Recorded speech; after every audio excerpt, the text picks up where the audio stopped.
السلام عليكم الزول في الاول الحمد لله راكم كاع بخير. اليوم نتكلموا على العلاقات بين الجزائر وامريكا. سمعتوا كيما انا، قريتوا كيما انا انه امريكا مدت 60 يوم للجزائر وللمغرب باه يسقموا يحسنوا العلاقات بيناتهم. Vous avez entendu comme moi, les États-Unis ont donné 60 jours à l'Algérie et au Maroc pour améliorer, pour assainir, pour écrire un nouveau chapitre de leur relation extrêmement conflictuelle depuis 1963, c'est-à-dire depuis la guerre des sables. C'est pas moi qui le dis. Alors certains m'ont taxé de véhiculer des fake news lorsque j'ai parlé de la nouvelle orientation diplomatique de la Russie, notamment du ministre des Affaires étrangères russe, M. Lavrov, le géorgien Lavrov, géorgien comme Staline, géorgien comme l'ancien ministre des Affaires étrangères soviétique, Edouard Shevardnadze. Mais j'y peux rien, vous savez, il suffit de lire, il suffit de comparer, c'est dans toute la presse. La Russie a décidé de tanguer un peu plus vers le Maroc et s'éloigner un peu plus de l'Algérie dans ses positions diplomatiques, notamment en ce qui concerne le Sahel et la question sensible du Sahara occidental. Alors, vous avez vu, je vais vous le lire, puisque apparemment certains Algériens de la 5e colonne ont un peu de mal avec les nouvelles tendances géopolitiques. Ben, écoutez, j'y peux rien. Si on a un chef de la diplomatie qui n'est pas à la hauteur, c'est pas de ma faute, c'est les événements qui l'attestent. Alors, c'était un article de Arab Weekly, donc c'est pas marocain, non? Arab Weekly, regardez, Arab Weekly, c'est pas marocain. Alors, qu'est-ce que dit Arab Weekly, vous en souvenez? Le changement de position russe renforce la position du Maroc sur le Sahara occidental. C'est pas marocain, ça. Je continue. Allons-y, hein. Maintenant, on va parler des Américains, car c'est le sujet de cette vidéo. Vous savez, à un moment donné, le populisme, la démagogie, ça suffit. Barkanam Shabawiya ou Barkanam le propaganda, ça suffit. S'il vous plaît, soyons adultes et regardons la réalité en face. Quand on voit qu'on a 84 000 bus défectueux en Algérie, c'est une réalité. C'est le ministre des Transports qui l'a dit. C'est pas Rachid Nekaz, c'est pas le Marzen, c'est pas le Mossad, c'est pas la CIA, c'est pas la DGSE, c'est le ministre des Transports algériens. Donc, à un moment donné, soyons lucides, regardons les choses en face, car c'est en partant de la réalité qu'on peut améliorer la situation. كي نشوفوا بعينينا الحقيقة ممكن من بعد نقدروا نحسنوا الأمور. Alors maintenant, regardez la presse espagnole, je vous en ai déjà parlé. Mais vous m'avez pas cru. Bah oui, parce que vous voulez pas lire, c'est pas de ma faute. Je sais pas, hacher les messages, bien sûr. Trump manœuvre pour enterrer le droit à l'autodétermination du Sahara occidental à l'ONU au profit du Maroc. Washington promeut une résolution qui fait de l'autonomie sous souveraineté marocaine la seule solution viable au Maroc. C'est un journal espagnol, indépendentier, l'indépendant. L'Espagne n'est pas une province marocaine, c'est un pays indépendant. Vous avez bien vu, l'Espagne défend Gaza, défend le peuple palestinien. À un moment donné, il faut être lucide, il faut regarder les choses en face, voyons. Alors, qu'est-ce qu'il dit le journal espagnol? Il dit que dans 12 jours, le Conseil de sécurité va aborder la question du Sahara occidental. C'est pas moi qui le dis. C'est toute la presse. Toute la presse. El Confidencial, un autre journal espagnol. Trump veut forcer la paix entre Rabat et le Polisario en mettant en œuvre le plan marocain d'autonomie. Regardez, c'est pas moi qui le dis. El Confidencial. Il n'y a pas marqué le Marzen, il n'y a pas marqué Rabat. C'est un journal espagnol, c'est un pays indépendant, l'Espagne. Hein, le président Majid Tebboune a dit qu'on a d'excellentes relations avec l'Espagne. Donc, s'il vous plaît, ouvrez les yeux. Ouvrez les yeux. Bon, maintenant le sujet qui m'a goûté le coup.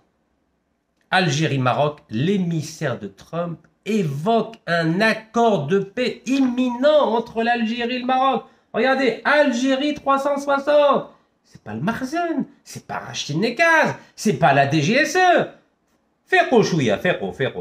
Arrêtez de croire au Père Noël. C'est dans toute la presse algérienne aujourd'hui. Donc quand je le dis avant, il y a 2 jours, vous dites que je suis un menteur. Mais regardez, Regardez, allez, je relis. Algérie-Maroc, 2 points. L'émissaire, c'est-à-dire ممثل تاع الرئيس الامريكي ترامب راه يقول باللي الجزائر والمغرب عندهم 60 يوم يتفاهموا. Vous vous rendez compte? Regardez compte. Accord de paix imminent. Mais on a l'impression qu'il y a la guerre. C'est pas la guerre, non? Alors c'est ce monsieur-là, ça c'est l'émissaire. Monsieur Massad Boulos, c'est là, c'est Donald Trump. Donc lui, vous savez, il a 5 nationalités. Libanaise, française, nigériane, du Nigeria, américaine, et j'en ai oublié une, attendez, que je me remémore.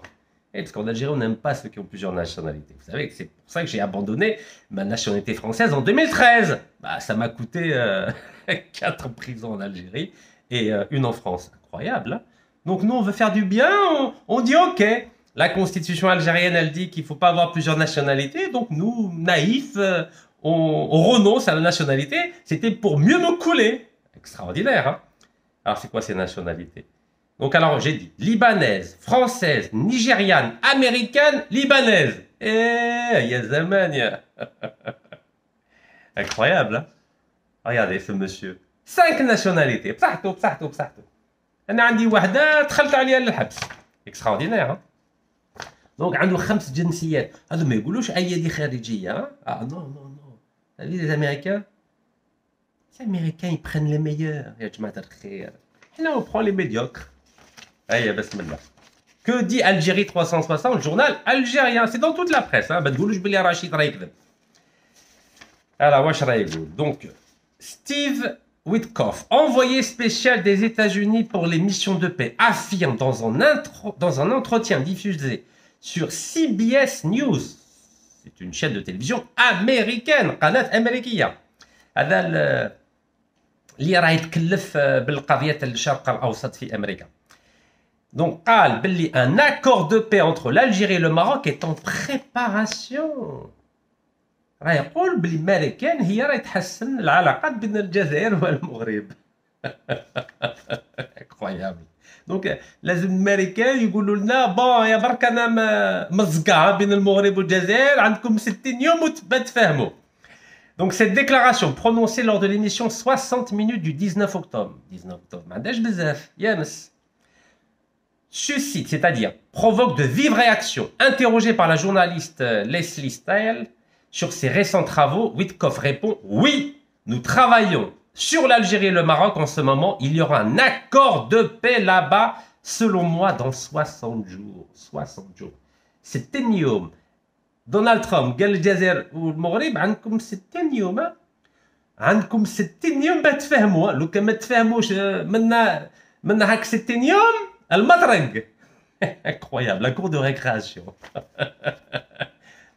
Les Algériens et les Marocains sont des berbères, arabes, musulmans. Ils sont voisins pour l'éternité. Il faut que 6000 km مسيحي ما ولا عربي لا امازيغي يقولوا ما عندكم 60 يوم ما تفهموا. تبهديله. Ces propos venant d'un représentant du département d'État, c'est-à-dire le ministère des Affaires étrangères américain, confirment qu'une médiation américaine est en cours entre les deux pays, officiellement en froid depuis plus de 4 ans. Donc راهم يقولوا باللي الامريكان هي راهي وسيط بين الجزائر والمغرب بيحسنوا العلاقات بيناتهم. على بالكم باللي من 2021 ما كاش علاقات دبلوماسيه بين الجزائر والمغرب. يعني ذراري l'Algérie et le Maroc c'est des enfants. ذراري عندهم 4 ans d'âge mental. Accord de paix en préparation, Washington relance le dialogue entre Alger et Rabat. Donc Alger et Rabat, ils ont 4 ans d'âge mental. Donc on a besoin d'un tuteur américain pour discuter, pour dialoguer. تبهديلة عظمى ماشي قوة ضاربة تبهديلة ضاربة. Nommé en juillet 2025, Steve Witkoff, donc le représentant pour le Moyen-Orient de Donald Trump, supervise plusieurs dossiers sensibles au Moyen-Orient et en Afrique du Nord. Selon des sources concordantes, il n'agit pas seul sur ce dossier. Jared Kushner, qui est le beau-fils de Donald Trump, ancien haut conseiller de Donald Trump, participe également à ces pourparlers. Ah là, c'est un businessman. Jared Kushner, c'est un businessman. Il brille le business avec les Émirats, avec les Saoudiens. Donc, il brille le business avec le Jazair. C'est incroyable quand même. Hein. L'équipe américaine revendique un rôle de confiance et de négociation dans plusieurs zones de tension, tandis que Massad Boulos, c'est celui qui a 5 nationalités. En Algérie, il n'aurait même pas un boulot déboueur. D'accord. Madame واحد عنده 5 جنسيات الجزائر كاع ما يستعرفوش بيه بصح الامريكان اللي يقيموه. Donc Massad Boulos, autre émissaire de Trump, affirme récemment que le pouvoir algérien se dit favorable à une amélioration des relations avec le Maroc. Ah bon? انا حسب بلي الجزائر ما تفهمش مع المغرب. عندك ماساد بولوس مستشار تاع دونالد ترامب في افريقيا راه يقول بلي الجزائر راهي باغيه تحسن العلاقات مع المغرب. انا ما فهمتش انا حسبت راهم يقولوا في الاعلام بلي الجزائر راهي تقول بلي المغرب العدو تاع الجزائر. ما فهمنا والو حنايا. Il faut comprendre. Les Marocains sont nos ennemis ou nos amis? On n'a rien compris. انا كي نروح المغرب طيحوا عليا المخزن راه يدعم فيك على تروح المغرب. يا جماعه الخير Moi, je suis un Africain du Nord. Vous croyez que je vais suivre vos enfantillages? حسبتوا بلي رشيد نكاز يتبع الشعبويه تاعكم. انا على بالي راكم متفاهمين. على بالي راكم متفاهمين. راكم تمخروا بالشعب برك. هذا ما كان. لا بروف مستشار تاع امريكا كشفكم ديريكت. والله لا كشفكم. مسعود بولوس هذا هو كشفكم. على بالكم شكون هذا؟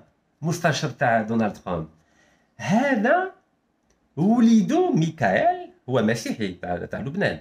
وليدو ميكائيل مزوج مع بنت دونالد ترامب يسموها تيفاني. Donc Massoud Boulos, pourquoi il a la confiance du président américain? Car Massoud Boulos est le papa de Michael, qui est le mari de la fille de Donald Trump, qui s'appelle Tiffany. Donc c'est des relations familiales. والله الشعب تاعنا نية مسكينة. والله نية. نية تاع الصح. Alors, هذه l'information جديدة على بالكم من البارح de 19 octobre. Cette information date du 19 octobre. Donc je ne sais pas comment va réagir le peuple algérien. Je pense qu'il va être surpris. Parce que ça fait tellement d'années qu'on nous répète à travers tous les médias, les hommes politiques, les partis politiques, les intellectuels, que ça va pas du tout entre l'Algérie et le Maroc, que le Mossad, Israël, la DGSE. Donc fait les coulisses, كواليس. Dans les coulisses, il y a des négociations. واش كاين؟ C'est quoi cette pièce de théâtre? C'est la même pièce de théâtre بين الجزائر وفرنسا. pièce de théâtre. مسرحية بين الجزائر وفرنسا، مسرحية بين الجزائر والمغرب. ورانا رايحين وين؟ ورانا رايحين. C'est quoi cette façon de faire de la politique ou de la diplomatie? Bon, on va y arriver. Donc maintenant, on va faire flashback. نعاودوا la bobine الراو, d'accord? 21 août 2025. Alors, lisez bien ce qui avait marqué le 21 août 2025, journal Le Point, تاع كمال داوود. اللي خاف يروح البلاد. 21 août 2025. Lisez bien. قراو مليح. Sahara occidental. Trump peut-il obtenir un deal entre l'Algérie et le Maroc? يعني هل الرئيس الامريكي ترامب يقدر يسيب حل بين الجزائر والمغرب على حساب القضيه تاع الصحراء الغربيه؟ Massad Boulos, toujours le grand Massad Boulos. Voilà le beau-père de sa fille, de la fille de Trump. Massad Boulos, donc envoyé spécial de Donald Trump en Afrique et au Moyen-Orient, s'est rendu en Algérie, donc au mois d'août dernier, ça fait pas longtemps, 2 mois, répétant le besoin de renforcer la stabilité et la sécurité de la région. D'accord, très bien. واش دخلوا هو بين الجزائر والمغرب؟ حنا عندنا السياده الوطنيه حنايا، on a la souveraineté nationale, donc normalement personne n'interfère dans les choix diplomatiques de l'Algérie, n'est-ce pas? C'est bien ce qu'on répète matin, midi et soir par notre ami M. Ahmed Attar, celui qui échange les insultes avec le Premier ministre malien. Alors, Massad Boulos, c'est un homme discret et qui vient de faire une odyssée en Afrique du Nord. Tiens donc. Bon. Donc il essaie d'obtenir un accord entre l'Algérie et le Maroc sur la question du Sahara occidental. Regardez, ouais, lisez bien. 21 août 2025. Mais les Américains sont intelligents. Vous savez, je connais bien l'Américain. Moi, je ne la connais pas de loin, l'Amérique, je la connais de l'intérieur. Ça fait 28 ans que je me rends régulièrement aux États-Unis. ديما نجيو نروح لامريكا على بالكم بلي زوجتي امريكانيه وليدي امريكاني نعرف مليح وزير الخارجيه السابق انتوني بلينكين تلاقيت مع الرئيس السابق الامريكي بيل كلينتون دونك امريكا نعرفها من دخل ما نعرفهاش من برا كيما سي احمد عطاف n'est-ce pas? Donc les Américains sont intelligents. Avant que le conseiller et membre de la famille de Donald Trump se rende en Algérie et en Afrique du Nord au mois d'août dernier, il a demandé au roi du Maroc, Mohamed VI, de faire un geste. Mais oui, ils sont intelligents les Américains. Les Américains, c'est les spécialistes des scénarios de films. Et vous avez bien vu que les films américains sont ceux qui se vendent le mieux à travers le monde entier, car les Américains savent faire des scénarios. Donc ils savent faire des scénarios dans le domaine artistique, dans les films, mais ils savent aussi faire des scénarios dans le domaine du business et dans le domaine politique et diplomatique. C'est des scénaristes hors pair. Donc avant d'envoyer son conseiller spécial en Afrique du Nord au mois d'août, Donald Trump a demandé au roi du Maroc de faire un geste. Et c'était quand le geste? C'était au mois de juillet. Le roi du Maroc, Mohamed VI, a tendu une main à l'Algérie. Oui, tendu une main à l'Algérie lors de son discours de la fête du trône. La fête du trône, vous savez que chaque roi du Maroc, à chaque fois qu'il accède au pouvoir, là en l'occurrence c'était au mois de juillet 1999, donc à la mort de Marhoum Hassan al-Thani, donc chaque année, il prononce un discours, ce qu'on appelle le discours du roi lors de la fête du trône, donc juillet dernier, donc en référence à son intronisation en juillet 1999. Donc, sur fond de rupture diplomatique depuis 2021, Mohamed VI profite de la fête du trône pour réitérer son offre de dialogue à Alger dans un geste aux airs de signal diplomatique. Donc ça, c'était juillet 2025. C'est par un appel sans détour à ses frères d'Algérie que Mohamed VI a ouvert son discours du trône ce 29 juillet. Notre attachement, c'est le roi du Maroc qui parle, notre attachement inébranlable à la politique de la main tendue procède de l'intime conviction que nous portons en nous quant à l'unité de nos peuples, c'est-à-dire algériens, marocains et d'Afrique du Nord en général, a martelé le souverain chérifien. Une déclaration lourde de sens dans un climat géopolitique crispé à 11 mois d'échéance électorale majeure au Maroc. Mais loin de s'enfermer dans les joutes intérieures, le roi a choisi de hisser le drapeau du dialogue régional en ciblant directement Alger. Voilà ce qu'a dit le roi du Maroc le 29 juillet 2025. Donc à un mois de la visite de l'envoyé spécial de Donald Trump, Massoud Boulos, en Afrique du Nord. C'est ce qu'on appelle un scénario politique et diplomatique. Mais Ahmed Attaf n'a rien compris, vous savez, 19 ans au chômage entre 2004 et 2023, il ne comprend plus rien la diplomatie. Bakri, oui, quand il y a entre 96 et 99, quand il y a parce qu'il était à jour. Vous savez, c'est comme un logiciel. Au bout de quelques mois, si on ne met pas à jour le logiciel, ça ne fonctionne plus, vous êtes au courant. Mais les Américains, ils sont à jour avec les Marocains. Ben oui, parce qu'ils s'appellent tous les jours. Quel est le partenaire fidèle et loyal des États-Unis en Afrique du Nord? C'est pas l'Algérie, c'est le Maroc, depuis toujours. Nous, on était les partenaires des Russes avant qu'ils nous trahissent. C'est pas la même chose.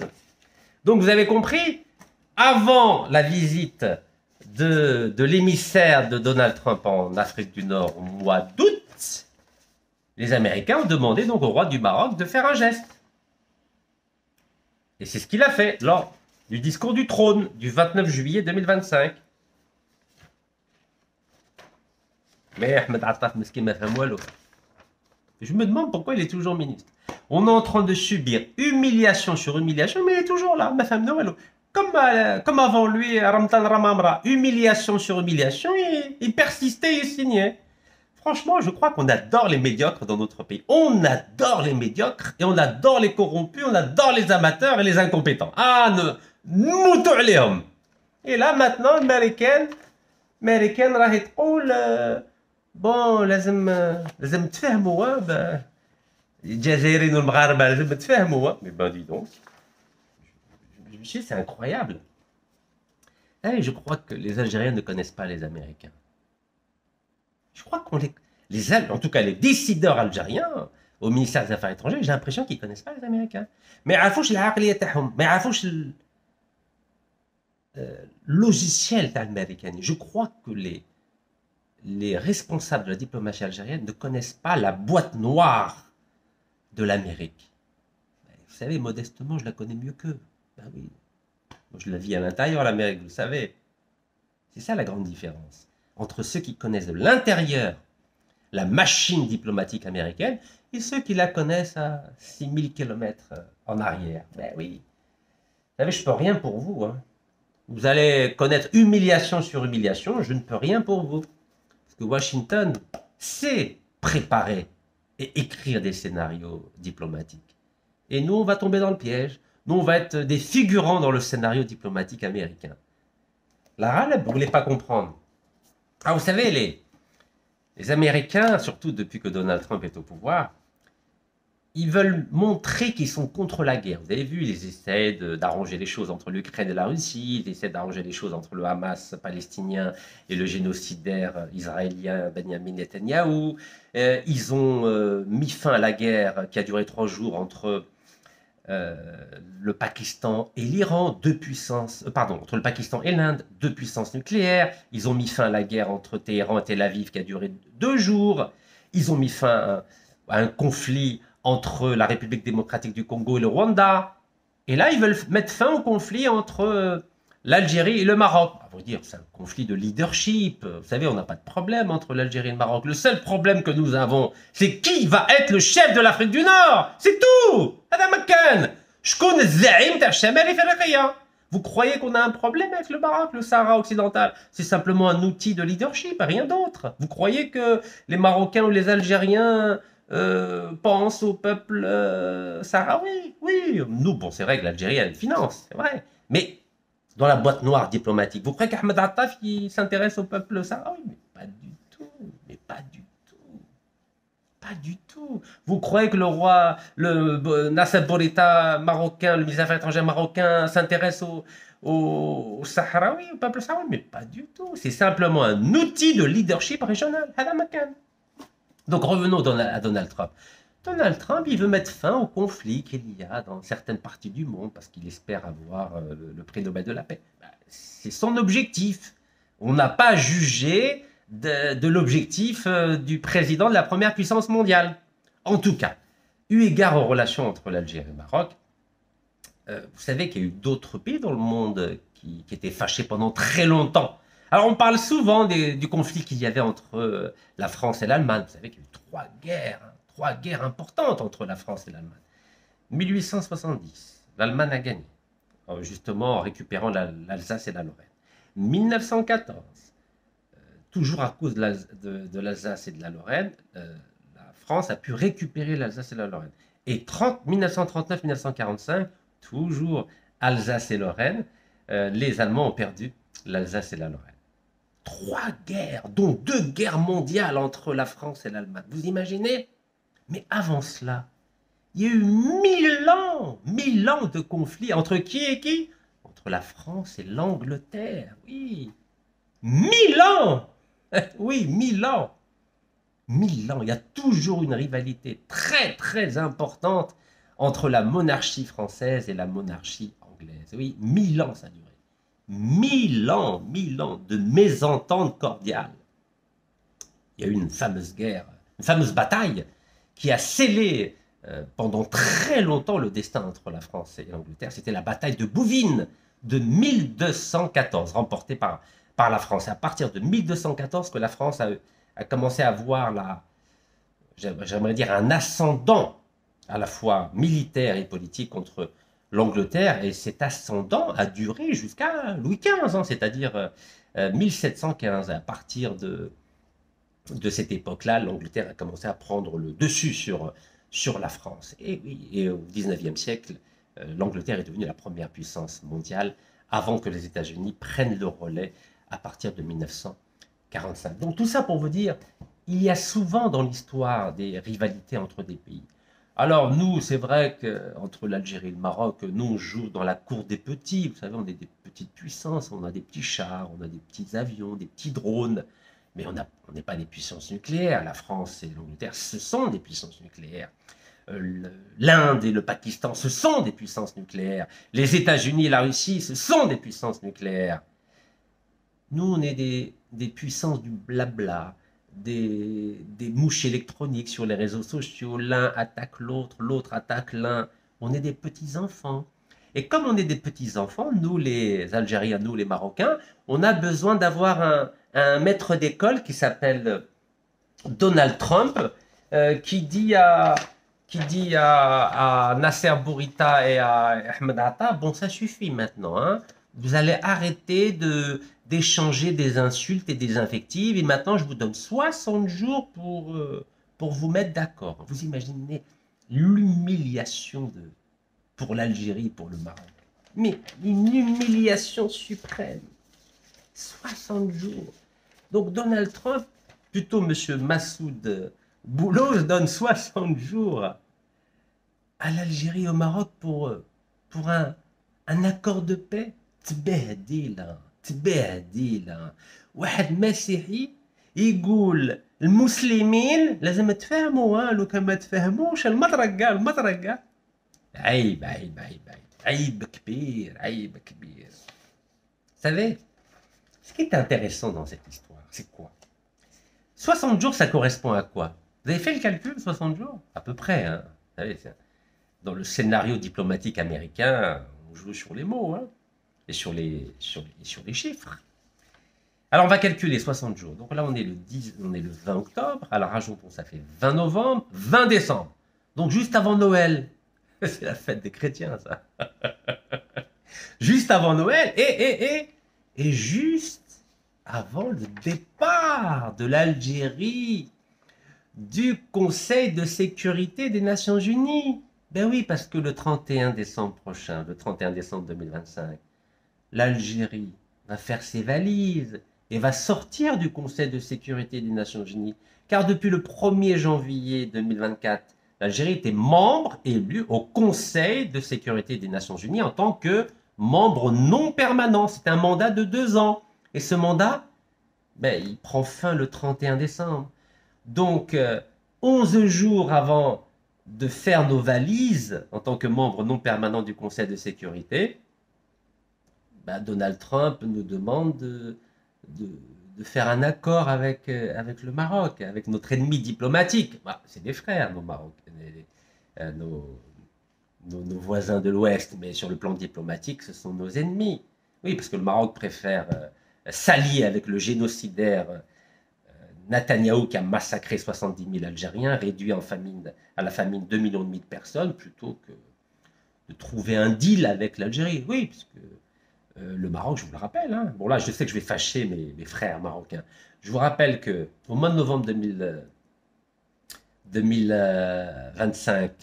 1975, ça fait 50 ans, feu roi Hassan II a envoyé 350 000 Marocains et Marocaines encadrés par l'armée marocaine pour envahir le Sahara occidental.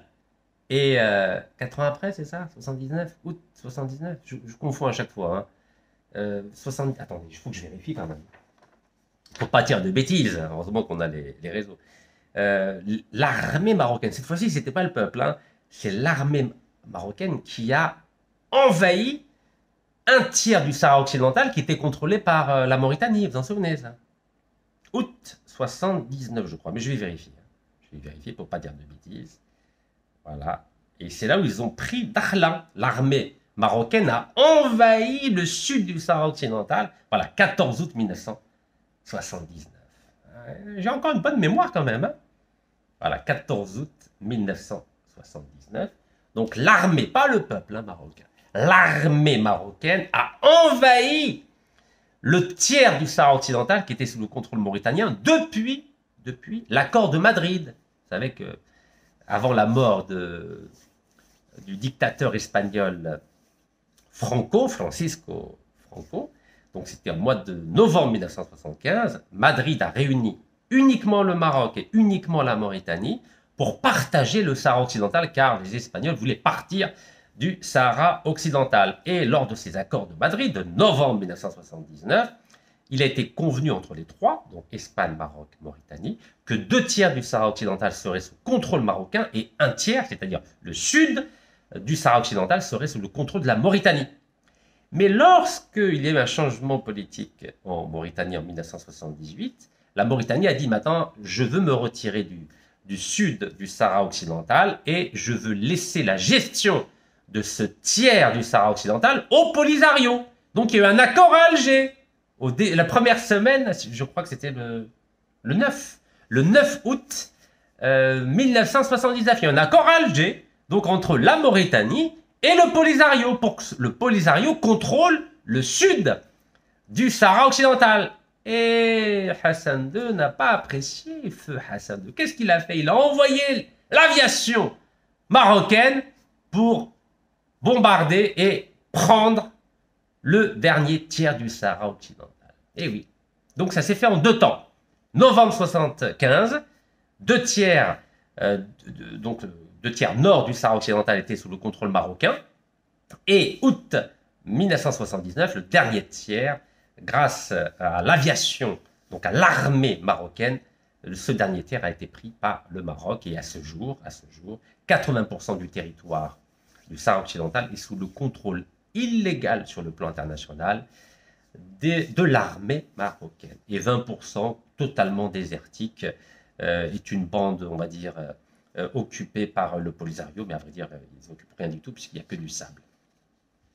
Donc ce que j'essaie de vous dire par là, c'est que les 60 jours correspondent à la fois au 50e anniversaire, à peu près, hein, de la marche verte de novembre 1975 et au départ de l'Algérie en tant que membre non permanent du Conseil de sécurité des Nations Unies. Alors, de là à penser que les États-Unis, en tout cas que M. Massoud Boulos veut humilier la diplomatie algérienne, il n'y a qu'un pas. Je vous ai dit, je connais bien les Américains. Oui, je les connais bien, je les connais de l'intérieur, je sais comment ils fonctionnent. Donc, je crois que M. Massoud Boulos veut humilier devant la communauté internationale notre ministre des Affaires étrangères, M. Ahmed Attaf, en lui imposant un accord avec le Maroc, un accord qui n'est pas voulu par l'Algérie, puisque l'Algérie, le statu quo l'arrange parfaitement. Voilà. Donc, on va se laisser humilier ou le président de la République va mettre fin à la mission de M. Ahmed Attaf? Moi, je suis curieux de voir ce qui va se passer, puisque ça fait 12 ans que je fais des propositions, sous feu Bouteflika et sous le président actuel, c'est Abdelmajid Tebboune, et apparemment, les différents ministres des Affaires étrangères, ça ne les intéresse pas. Incroyable, hein. Mais peut-être qu'une bonne humiliation, ça fera du bien à M. Ahmed Attaf, parce qu'il écoute 12 lettres, il répond pas.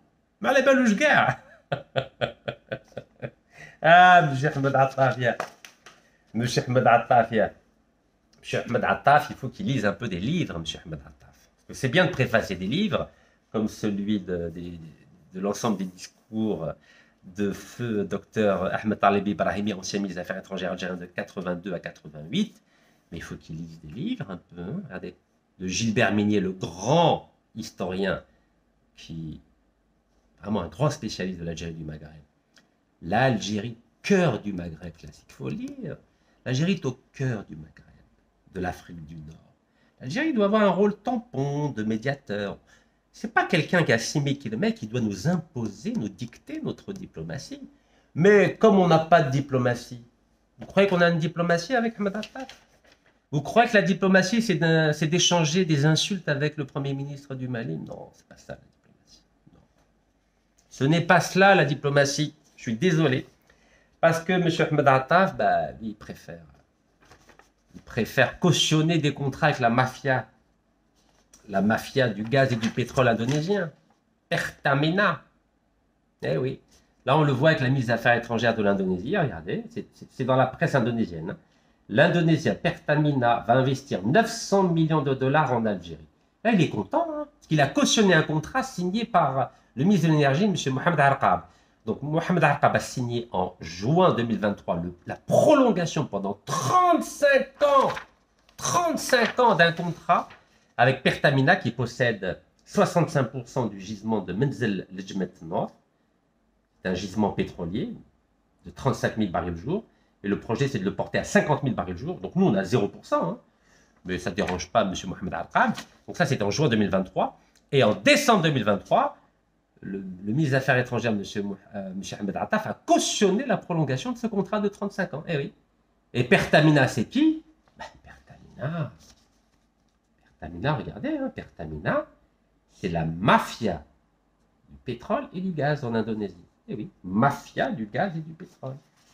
Donc, M. Mohamed Arqab, qui a signé le contrat de prolongation de 35 ans, M. Ahmed Attaf, qui l'a cautionné, il discute avec la mafia du gaz et du pétrole. La mafia du gaz et du pétrole. C'est pas moi qui le dis, c'est dans toute la presse asiatique. Tout le monde sait que Pertamina, c'est la mafia du gaz et du pétrole indonésien. Regardez, vous savez lire. Allez, l'enquête de Pertamina sur, qu'est-ce qu'il y a marqué, sur la corruption en Indonésie, je dis à l'envers, hein, attise la colère contre la mafia du pétrole et du gaz. Donc vous voyez avec qui on signe, avec qui Mohamed Arqab signe, et quel contrat est cautionné par le ministre des Affaires étrangères algérien. Regardez, lisez bien. Vous voyez là, vous arrivez à lire? Enfin, j'ai du mal à lire à l'envers. Les débuts de Riza Khalid, c'était lui l'intermédiaire. C'est un peu le Farid Bejaoui. Riza Khalid, c'est le Farid Bejaoui indonésien. C'est lui qui magouille entre les multinationales. Donc les débuts de Riza Khalid pour contrôler Pertamina, la mafia du pétrole et du gaz et le scandale des milliards de dollars.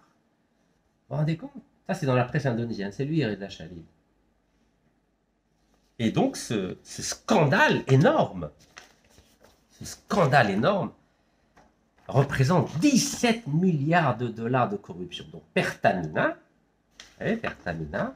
qui a signé la prolongation pendant 35 ans d'un gisement pétrolier en Algérie, et gazier, Pertamina, regardez, l'Indonésie élargit son enquête pour corruption à 17 milliards de dollars contre la société Pertamina. Pertamina. Voilà avec qui nos ministres négocient des contrats. Regardez. Pertamina signe une prolongation de 35 ans pour son bloc pétrolier et gazier algérien. Vous imaginez? Juin 2023. Pourtant, notre président, il a dit tolérance zéro contre les crimes économiques. Et il a dit, je vais vous citer la phrase, 28 juin 2025, journal L'Expression, proche du pouvoir. Le président Tebboune a déclaré la corruption sous toutes ses formes comme ennemi public numéro 1. Ennemi public numéro 1. Le président Tebboune a déclaré la corruption sous toutes ses formes comme ennemi public numéro 1. Et que fait Mohamed Arqab et Ahmed Attaf? Il prolonge un contrat pendant 35 ans avec la mafia du gaz et du pétrole indonésien. C'est pas beau ça, franchement. C'est pas beau. Donc c'est pour ça qu'après, les Américains veulent nous donner des leçons. Regardez, Pertamina avec notre ami Ahmed Attaf. Voilà. Allez, elle reprend, voilà, Pertamina, mafia du pétrole et du gaz. Donc vous voyez la contradiction? Comment ça se fait que le président algérien maintient au gouvernement deux acteurs gouvernementaux qui signent des contrats avec la mafia du gaz et du pétrole, la mafia du gaz et du pétrole indonésienne? Alors que ce pétrole, ça appartient aux chouhada, c'est un héritage des chouhada. Vous croyez que l'Arbi Ben Mehdi, Hassiba Ben Bouali, Mustafa Ben Boul'i, colonel Abirouche, colonel Lotfi, colonel Chabani et d'autres approuveraient que Ahmed Attaf et Mohamed Arqab cèdent notre pétrole et notre gaz à la mafia du pétrole et du gaz? Est-ce qu'ils seraient d'accord? Moi, je ne pense pas. Et vous qui nous écoutez, هل الشعب الجزائري هل النخبة الجزائرية راهي قابلة أنه وزير جزائري يفاوض مع المافيا تاع البترول تاع الغاز في اندونيسيا ويمدوا الغاز والبترول تاع الشهداء ربي يرحمهم مافيا تاع البترول تاع الغاز في اندونيسيا؟ مانيش عارف انا. Franchement, il y a des moments je me dis le peuple algérien, l'élite algérienne, les partis politiques algériens, ils ont vraiment une conscience citoyenne, une conscience patriotique. Ça ne dérange pas? Non, c'est normal. Franchement, c'est normal. 17 milliards de dollars de corruption et l'Algérie signe un contrat avec Mohamed Arqab, cautionné par Ahmed Attaf. Non, ça vous dérange pas? Non? Ça dérange pas, M. Ahmed Attaf, de cautionner un contrat avec la mafia du gaz et du pétrole? Donc nous, en gros, on favorise la corruption. Donc le gouvernement algérien, au travers de M. Mohamed Arqab et de M. Ahmed Attaf, cautionne, entretiennent la corruption internationale. Donc après, bah évidemment, Trump est au courant. Vous savez, les Américains, ils connaissent tout, ils connaissent ce qu'il y a dans les coulisses. Donc, je suppose, hein, c'est une supposition, hein, que si l'Algérie et le Maroc ne trouvent pas un terrain d'entente dans les 60 jours, parce qu'apparemment c'est 60 jours, attention, hein, 60 jours, pas plus. Hein, ce qui a marqué 60 jours. 60 jours, voilà 60 jours. Ah, il faut que je le trouve avec 60 jours. 60 jours, voilà 60 jours. Ah, où est-ce qu'il est 60 jours? Parce que c'est pas 60... Voilà, 60 jours. 60 jours, hein. Donc si dans les 60 jours il n'y a pas d'accord, je suppose, et je connais un peu les Américains, je pense qu'ils vont commencer à dévoiler des informations sur, je ne sais pas, par exemple Pertamina, que l'Algérie, à travers le ministre de l'Énergie, Mohamed Arqab, et le ministre des Affaires étrangères, M. Ahmed Attaf, ont cautionné un contrat avec la mafia du pétrole et du gaz en Indonésie. Vous savez que les États-Unis ont le droit de porter plainte contre la Sonatrach et contre les ministres. Vous savez, vous êtes au courant. Hein, c'est comme ça qu'a fait les États-Unis contre Total. Total, les États-Unis, le ministère de la Justice et le gendarme de la bourse américaine a menacé Total de porter plainte donc contre Total s'il ne payait pas une amende. Donc c'est pour ça que Total a dit ok, j'arrête tout de suite. Total a dit ok, c'est bon, on va payer l'amende, combien vous voulez. Donc les Américains, ils ont fixé l'amende en 2013 à 398 millions de dollars. Et c'est comme ça que Total a empêché un procès. Normalement, ça allait coûter 10 fois plus. Donc là, ils sont intelligents les Américains. Donc ils ont dû dire aux Algériens, si vous ne faites pas un accord avec le Maroc, je peux révéler les scandales, par exemple, de Pertamina. Comme quoi vous avez négocié un contrat pendant 35 ans, vous avez 0% et que peut-être il y a eu, je sais pas, des mallettes. Je sais pas moi, c'est une hypothèse, hein. Ah, Américains, warin. Donc je pense qu'il y a eu des menaces. Je pense que d'ici 60 jours, Ahmed Attaf il va être obligé de serrer la main à Nasser Bourita. Incroyable. Vous vous rendez compte? Vous avez vu le sourire que j'ai? Pourtant, j'ai fait 4 prisons en Algérie. Alors, en France, j'ai fait 2 fois Fresnes, 2012 et 2023. Et j'ai toujours le sourire. Vous savez pourquoi j'ai toujours le sourire? Parce que je ne m'attends à rien de positif. Parce que je sais comment ça fonctionne maintenant. Je connais un peu les coulisses. Regardez, 19 ans au chômage. 19 ans au chômage. vous rendez compte? Il a été nommé en 18 mars 2023. Et en décembre 2023, tout de suite, il cautionne un contrat avec la mafia du gaz et du pétrole. Ah, tout de suite, hein? Il n'a pas dit non, quand même, ça se fait pas. Il aurait pu dire à Arqab, quand Arqab, ministre de l'énergie, a signé le contrat de prolongation pendant 35 ans avec Pertamina. 35 ans. Vous imaginez 35 ans? 35 ans. On a l'impression que ça appartient à son père. Du coup, t'as bébé le pétrole. 35 ans. C'est où 35 ans? Regardez, juin 2023. 35 ans, excusez-moi de revenir dessus. 35 ans, juin 2023. Donc, Ahmed Attaf, il arrive au ministère des Affaires étrangères au 18 mars 2023. En juin 2023, c'est-à-dire avril, mai, juin. 3 mois après, Arqab signe un contrat.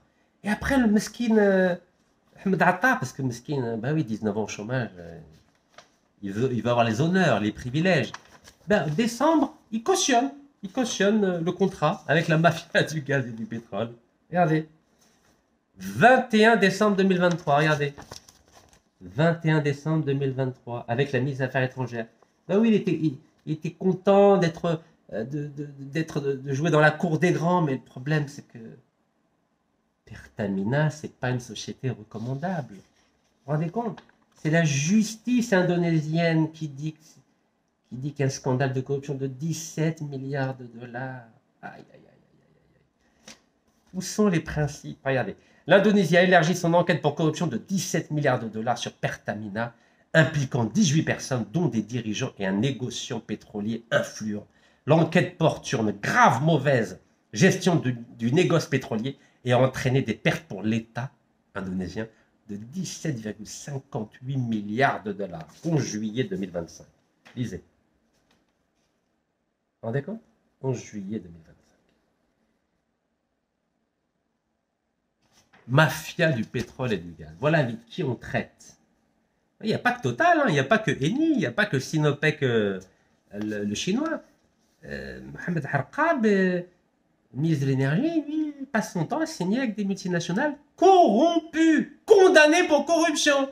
Le président du chinois Sinopec a été condamné à mort pour corruption. 2 directeurs généraux condamnés pour corruption, 18 ans de prison et 15 ans de prison. Président de Eni, pareil, poursuivi pour corruption, condamné pour corruption. Sa filiale Saipem, condamné pour corruption aux États-Unis et au Congo.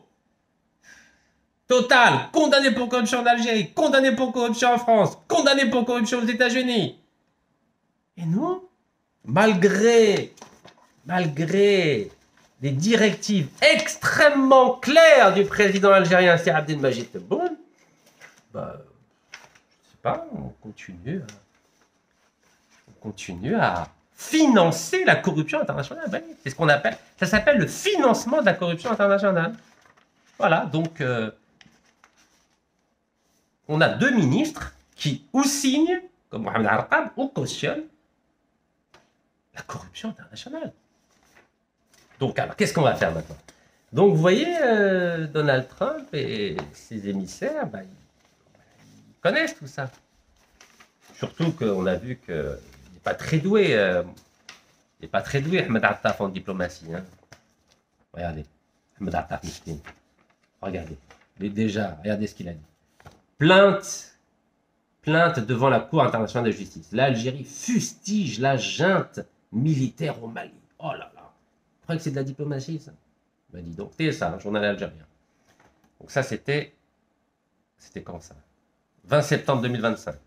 Et puis, en août 2023, adhésion aux BRICS.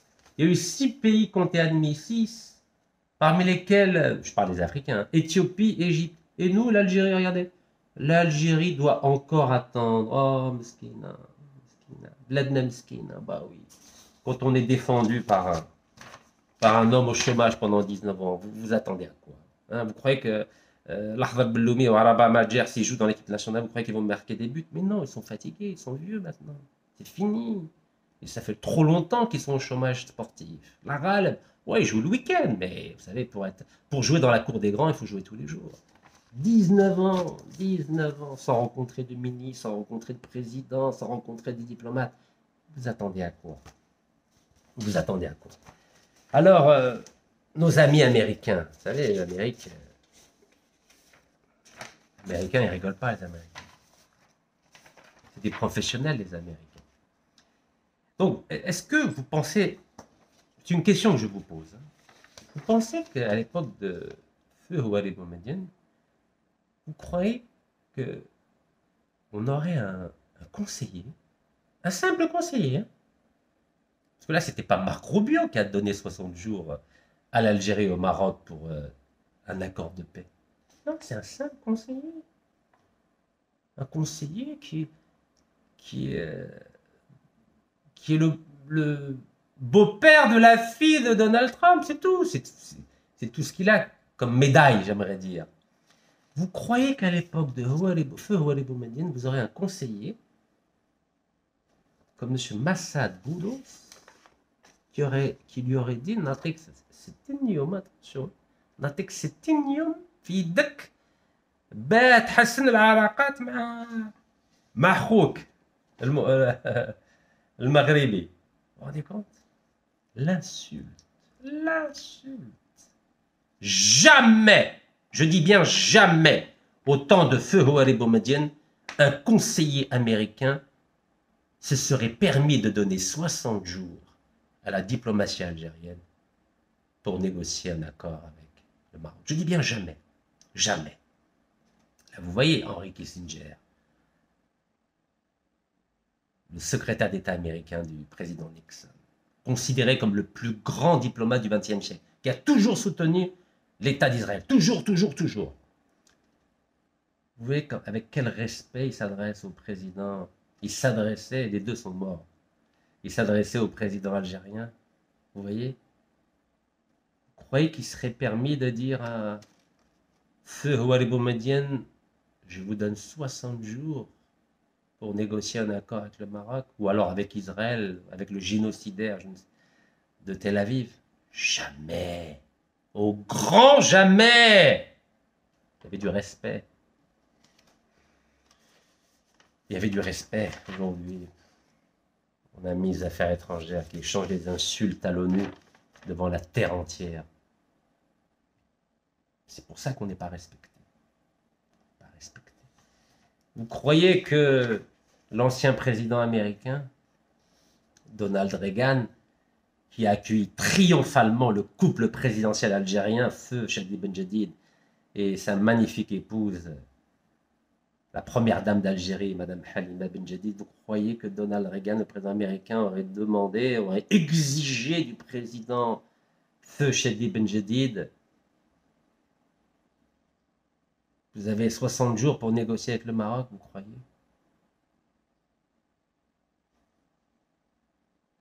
Jamais! Pourtant, Donald Reagan, c'est lui qui a triomphé de l'Union soviétique. C'est lui qui a fait couler l'Union soviétique. C'est à cause de sa guerre des étoiles que l'Union soviétique s'est effondrée, comme quelques mois après, la Yougoslavie s'est effondrée à son tour. Jamais le président américain se serait permis de demander au président algérien, vous avez 60 jours pour vous mettre d'accord avec le Maroc. Jamais. Car à l'époque, on avait une vraie diplomatie. Eh oui, une vraie diplomatie. On avait des vrais diplomates. On n'avait pas des diplomates qui insultaient leurs voisins du Sud. Oui. À l'Assemblée générale des Nations Unies, regardez. Marhoum, Feu Mohamed Siddiq Ben Yahya, avec le sous-secrétaire d'État américain aux affaires étrangères, Warren Christopher. Regardez le respect. Le respect. Janvier 80. C'est la diplomatie algérienne qui a fait libérer 52 diplomates américains otages à l'ambassade américaine à Téhéran, en Iran. Vous croyez que c'est Ahmed Attar qui aurait pu libérer les diplomates américains qui étaient otages pendant 444 jours à Téhéran? Jamais. Ahmed Attar préfère échanger des insultes avec son premier ministre, avec le premier ministre du Mali, notre pays frère. On avait une diplomatie. Et c'est parce qu'on avait une grande diplomatie, une très grande diplomatie, que les Américains nous respectaient. Regardez, sous Feu Houari Boumedienne, regardez le respect du secrétaire d'État américain, Henry Kissinger, sous feu Chadli Ben Jadid. Regardez le respect des Américains, de Donald Reagan et ici de Warren Christopher. Mais quand on n'a pas de diplomatie, comme aujourd'hui, on a une diplomatie de bas étage, ben un simple conseiller suffit pour donner un avertissement à l'Algérie et au Maroc. Voilà, un simple conseiller. Il nous donne 60 jours, hein, attention, 60 jours et pas un de plus. Hein. Vous savez pourquoi? Ben, parce qu'il a vu la qualité du discours de Ahmed Attaf à l'ONU. Vous imaginez le discours qu'a fait Ahmed Attaf à l'ONU? Il nous a ridiculisés, il nous a humiliés. Ah ben, Donald Trump, il s'est dit, bon, maintenant que j'ai vu la qualité du ministre des Affaires étrangères algérien, j'ai même pas besoin de parler. Je vais demander au beau-père, à mon, comment on appelle ça, Jean, je ne sais même plus comment on appelle ça, au beau-père de ma fille, de donner 60 jours à Ahmed Attaf, vu que sa spécialité, c'est d'échanger des insultes avec le Mali, donc Mali 34e, classé 34e au niveau de la valeur du passeport, comme l'Algérie. Ça suffit amplement. Vous croyez que c'est Marc Rubio, le ministre des Affaires étrangères américain, qui s'est rendu à Alger pour parler des relations entre l'Algérie et le Maroc? Parce qu'à l'époque, c'était le ministre des Affaires étrangères américain en personne, Henry Kissinger, qui venait à Alger rencontrer feu Walid Boumediene et feu Abdelaziz Bouteflika, son ministre des Affaires étrangères. Donc aujourd'hui, on a juste un simple conseiller, ça suffit, quoi. Un simple conseiller. C'est tout. Voilà. Écoutez comme on est devenus des figurants de la diplomatie mondiale. Des figurants. À l'époque, on était des acteurs de la diplomatie mondiale. Ça fait mal, hein? Oui. J'ai l'impression que les Algériens s'en foutent complètement. Les Algériens, l'élite algérienne, les partis politiques algériens. Nous, on préfère faire des affaires avec la mafia du pétrole et du gaz en Indonésie. Il n'y a même pas de commission d'enquête, il n'y a rien. Rien du tout, mais rien de chez rien. Les députés ne demandent pas de commission d'enquête. Les intellectuels ne demandent pas d'enquête particulière. Mais tout le monde s'en fout en Algérie. J'ai l'impression que c'est devenu un peuple de tubes digestifs. Voilà, Nakloun, Chorbo, Dorgdo. C'est ça l'Algérie aujourd'hui. L'Algérie 2025, c'est quoi? C'est Qalbelouz, des baklawa, l'adis ou le bien, c'est ça. Hachali ma yishalch, hein. Hachali ma yishalch. Mais vous vous rendez compte la dégradation, la déflagration de l'image de l'Algérie à l'étranger? Alors, je suis curieux de savoir que va répondre M. Ahmed Attaf. Qu'est-ce qu'il va demander? Qu'est-ce qu'il va dire au conseiller de Donald Trump? Il va lui dire quoi? Il va lui dire Mekama Dakhlak ou là il va lui dire quoi? Est-ce qu'il y a un peu de nif? Qu'est-ce qu'il va répondre à l'homme aux 5 nationalités, américaine, libanaise, française, nigériane? Chaque fois j'oublie la dernière. Quoi la 5e? Chaque fois j'oublie. Vous avez vu ce que ça fait de prendre des médicaments? Ben oui, parce que les conséquences de la prison, ben, c'est qu'on est malade. Et oui, alors c'est quoi? C'est quoi ces 5 nationalités? Yeah. Chaque fois j'oublie. Donc nigériane, américaine, libanaise, française. Ah pardon, 4. Excusez-moi. 4 nationalités. Comme mon fils, 4 nationalités. Ah, ils l'ont pas dit, il faut renoncer à ces 3 autres nationalités. Hein.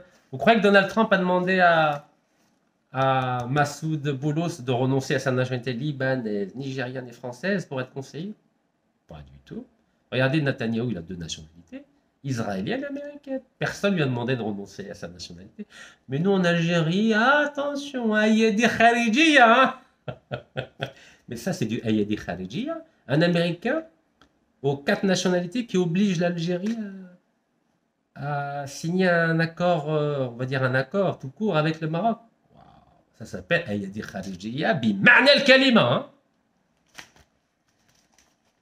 C'est désastreux ce qui est en train de se passer.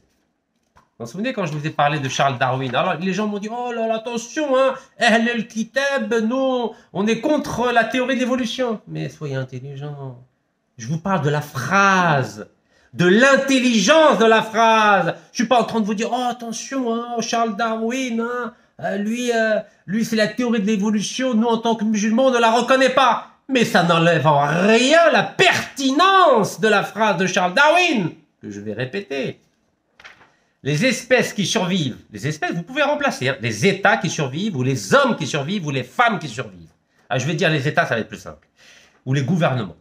Les gouvernements qui survivent ne sont pas les gouvernements les plus forts, ni les plus intelligents, mais ceux qui s'adaptent le mieux au changement. Je répète, parce qu'apparemment, il y en a qui ont mal de moelle au film. Je vais dire les hommes, maintenant. Je vous ai dit gouvernement, maintenant je vais remplacer espèce par homme. Les hommes qui survivent ne sont pas les hommes les plus forts, ni les plus intelligents, mais ceux qui s'adaptent le mieux au changement.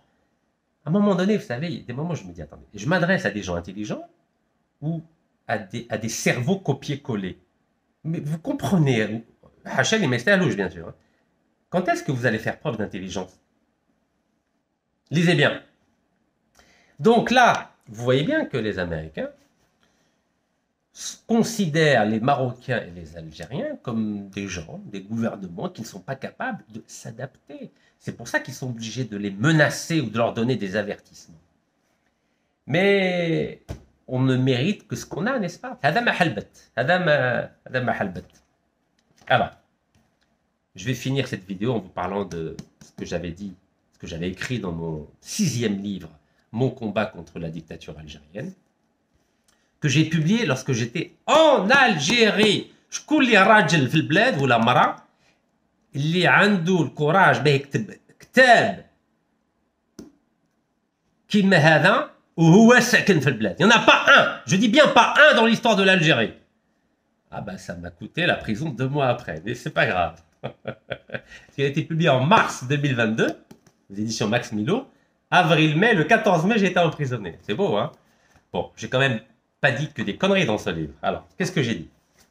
Donc, j'ai repris une idée qui date de 2013 sur une proposition de condominium. Donc, c'est la page 36. Page 36. Sahara occidental, condominium algéro-marocain. Depuis 2013, je défends cette idée. 2013. Bismillah. Donc, j'avais parlé dans ce livre de l'épisode de Hardaya.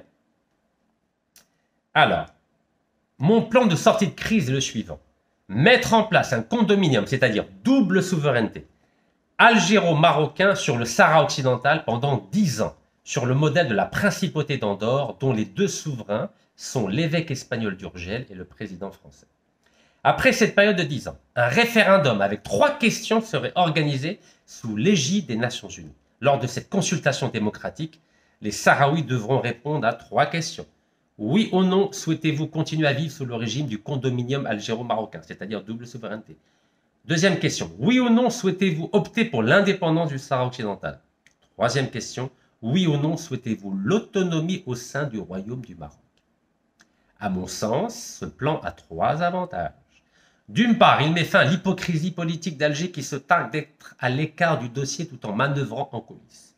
D'autre part, les Sahraouis sont assurés d'être consultés après une période probatoire de 10 ans durant laquelle les esprits belliqueux s'apaiseront grâce à une étroite collaboration politique, économique et sociale entre les 3 parties, c'est-à-dire le peuple sahraoui, l'Algérie et le Maroc. Troisièmement, le Maroc aura tout le loisir de convaincre les Sahraouis du bien fondé de sa politique.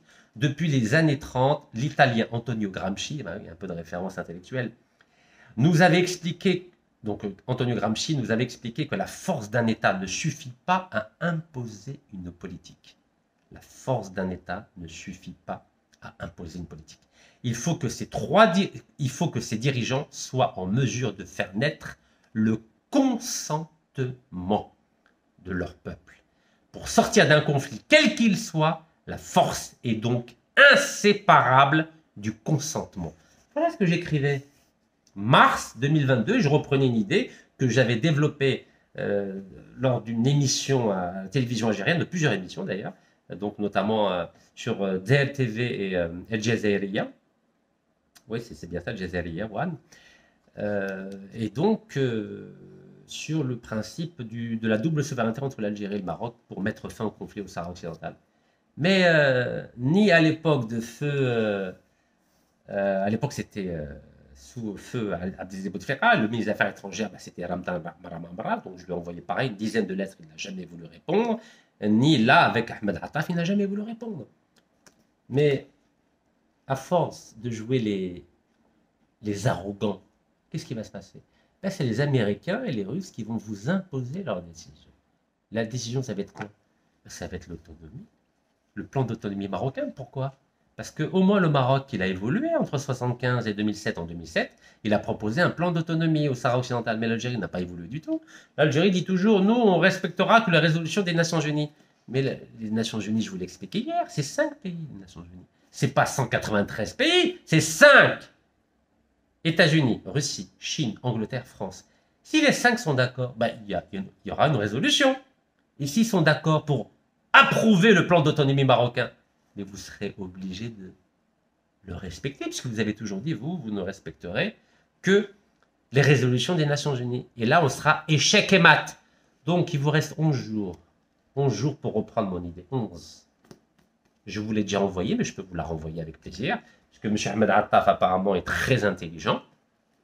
Donc, vous pouvez regarder la page 36, sinon je peux vous envoyer avec grand plaisir par email ou par courrier, qui m'abrite. Voilà, page 36, ma proposition sur la double souveraineté de l'Algérie du Maroc pendant 10 ans pour régler définitivement la question du Sahara occidental. Mais si vous ne voulez pas, eh ben c'est Donald Trump qui va vous imposer ses choix, comme il l'a imposé au génocidaire Netanyahou et au Hamas, comme il l'a imposé à l'Iran et à Tel Aviv au mois de juin, et comme il l'a imposé au Pakistan et à l'Inde il y a quelques mois. Donc voilà, voilà la proposition qui est dans toute la presse. Voilà. Condominium algéro-marocain, voilà. Un condominium algéro-marocain comme solution politique définitive au conflit centenaire. Voilà, vous pouvez le voir partout. Paix au Sahara occidental, le panafricaniste Rachid Nekaz et l'américaine Cécile Roux valident à 100% la nouvelle approche. Voilà, c'est partout. Voilà, c'est 6 pages, vous pouvez lire en détail. Mais si vous voulez jouer les intellectuels, libre à vous! Vous vous souvenez quand je vous ai expliqué au mois de juin, après la guerre entre Tel Aviv et Téhéran, qu'il fallait absolument négocier au plus vite un accord militaire nucléaire avec le Pakistan? Car si nous ne bénéficions pas du parapluie nucléaire pakistanais, à tout moment Tel Aviv peut bombarder l'Algérie et toutes les installations gazières et pétrolières. C'était en juin, regardez. 17 juin. 17 juin. Regardez, 3 mois après, l'Arabie Saoudite a suivi mon conseil et a signé un accord militaire global avec, dans cet accord militaire global, le fait de bénéficier du parapluie nucléaire pakistanais.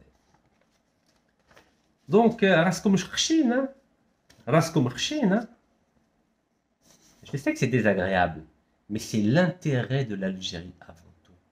L'intérêt de la diplomatie algérienne avant tout. Et l'intérêt de l'image de l'Algérie avant tout. Donc, à vous de voir. Voilà, j'ai fini. Barakallahu fikum. Tahiyat Jazair. Allah yarham shuhada.